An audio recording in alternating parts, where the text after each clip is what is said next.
I think that, like anything else in life, every coin has two sides to it. And I think that the good thing about more and more food on television is that we're now in a country where good ingredients and good cooking and good recipes are not a foreign concept to people. People are much, much more aware of the role that food can play at the table. And I think that young people watch the Food Network. Last time I checked, it's rated G. Most of the stories have a happy ending.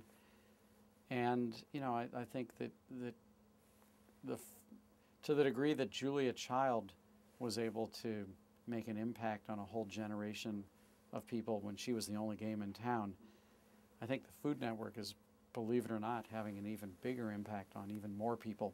And so I think that from the standpoint of being a restaurateur, it's a good thing because more and more people are interested and follow what's happening in the food scene.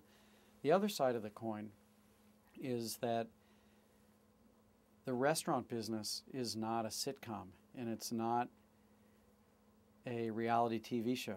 It's a real day-to-day, persistent journey about delivering pleasure for other people. And it's a very, very humble pursuit. And I think that the part of the TV aspect of food that may be less helpful is that what plays well on TV is sometimes brashness as opposed to humility. Serving other people is a humble act. It's the belief that if I do something for you, that's going to make me feel better. Sometimes that's not what's portrayed on TV. It's, you know, cursing and tattoos and brashness, which is fine, but that's not really what the pleasure of the table is all about. No, I think we'll see some changes, and I think we always have. One of the things that's amazing about my industry is that there's just this incredible sense that there's always going to be a tomorrow. And, you know, I've now been in business long enough to have seen 4 pretty serious recessions, and fortunately so far to have survived them all. But it's like a mean, nasty wind that blows a heck of a lot of the leaves off the trees. What I find amazing about my colleagues, there's this never say die entrepreneurial spirit, and behind every leaf that falls off, there's a new bud that you know, blooms and blossoms. What's fascinating is to see what each recession generates in terms of the next generation of restaurants.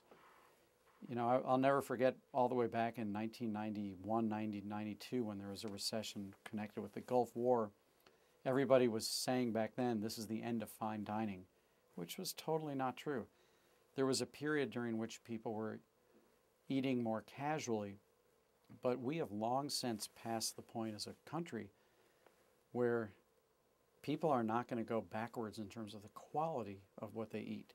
No one's going to say, oh, it's a recession, now I want to eat food that doesn't taste good.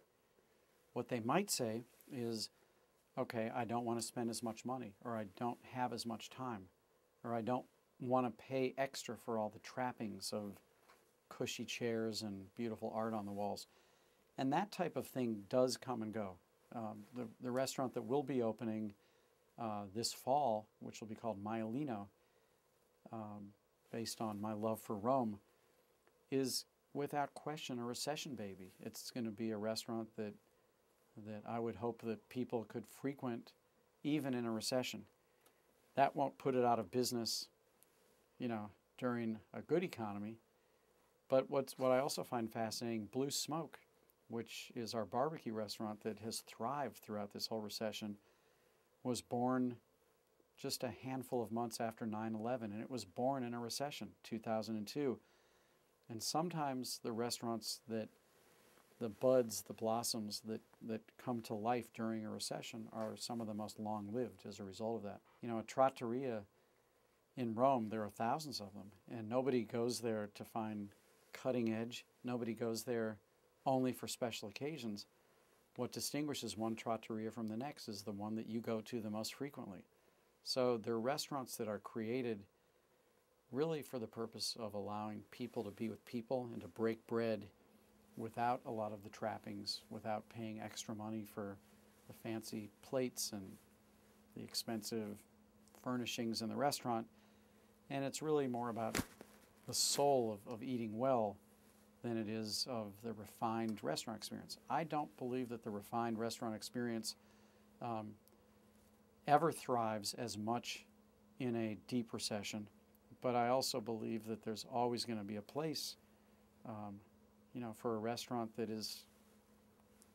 just gives you that extra sense that you took a trip somewhere.